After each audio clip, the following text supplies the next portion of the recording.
देखिए, ज्यादातर लोग, मुझे पता है कि यहाँ अमेरिका में बहुत सारी चीजें चल रही हैं, हर कोई आकाशीय यात्राएं कर रहा है। ये सिर्फ भ्रम है, ठीक है? आप लेट जाते हैं और बस कल्पना करते हैं कि आप यहाँ वहां उड़ रहे हैं। ये वो नहीं है।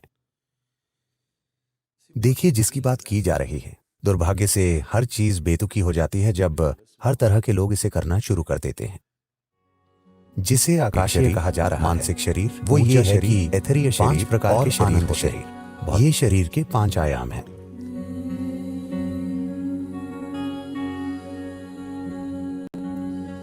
भौतिक शरीर वो है जिसे आप साफ तौर पर देख सकते हैं कि जो खाना हमने खाया है, ये उसका संग्रह है।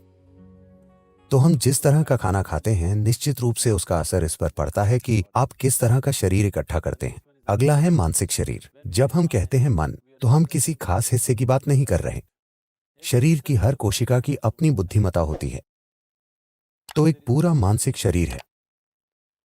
और ये दोनों कुछ ऐसे हैं, ये आपका हार्डवेयर है, वो आपका सॉफ्टवेयर है। आपके हार्डवेयर और सॉफ्टवेयर किसी काम के नहीं होंगे जब तक कि उनका प्लग ऊर्जा से न जोड़ा जाए। तो शरीर की तीसरी परत ऊर्जा शरीर है। पहले 3 शारीरिक, मानसिक और ऊर्जा शरीर भौतिक प्रकृति के हैं। वे बस ज्यादा सूक्ष्म होते जा रहे हैं, लेकिन फिर भी वे भौतिक प्रकृति के हैं। शरीर की 5वीं परत, जिसे आनंद शरीर कहा जाता है, पूरी तरह से अभौतिक है। और चौथी परत, जिसे एथेरियल शरीर कहा जाता है, हम इसे विज्ञानमय कोश कहते हैं। इसका सबसे करीबी शब्द, या आमतौर पर इसे एथेरिया कहा जाता है, ये उसका वर्णन नहीं करता। इसका मतलब ये है कि ये भौतिक से अभौतिक के बीच की एक परिवर्तनशील प्रकृति है। जिसे आकाशीय यात्राएं कहा जा रहा है, वो है भौतिक शरीर, मानसिक शरीर, ऊर्जा शरीर और आनंद शरीर को वैसे का वैसे छोड़ना, और बस एथेरियल शरीर को यहाँ वहां तैरने देना। इसका मतलब है कि आप अपनी गतिविधियां यहाँ जारी रख सकते हैं, क्योंकि आपका भौतिक, मानसिक और ऊर्जा शरीर वैसे का वैसा है, लेकिन सिर्फ एथेरियल शरीर को जाने दिया जाता है। ये एक खास तरह की महारत है। आप बस सोच सोचकर वहां नहीं पहुंच सकते। ऐसा कर पाने के लिए बहुत ज्यादा साधना की जरूरत होती है। अब जब हम कहते हैं शरीर को छोड़ना, तो हम बस प्राणीय शरीर को बाहर जाने दे रहे हैं, जो ज्यादा सरल है। ऐसा करना कहीं ज्यादा आसान है और ये अधिक ठोस चीज है। एथेरियल शरीर की तुलना में प्राणीय शरीर भौतिक है।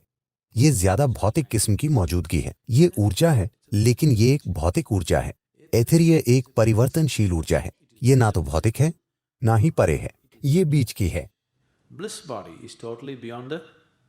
आनंद शरीर पूरी तरह से भौतिक से परे है। तो प्राणीय शरीर को बाहर निकालना और इसे वापस डालना आसान है, और ये एक अधिक प्रबल अनुभव है, क्योंकि आपका एक भौतिक हिस्सा बाहर जाता है और वापस आ जाता है। एथेरियल शरीर के लिए कहीं अधिक साधना करनी होती है, क्योंकि वो आपके अनुभव में भी नहीं है। इसे आप तब तक नहीं छू सकते जब तक कि आप अपने भीतर एक स्तर की साधना और तीव्रता में ना हो। लेकिन आजकल लोग हर चौराहे पर आकाशीय यात्रा कर रहे हैं। ये सिर्फ भ्रम है।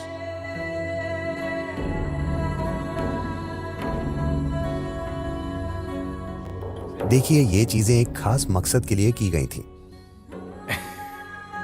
इसे परकाया प्रवेश कहा जाता है। भारत में इस तरह के कई मठ रहे हैं जो इस ओर बुनियादी रूप से केंद्रित रहे हैं।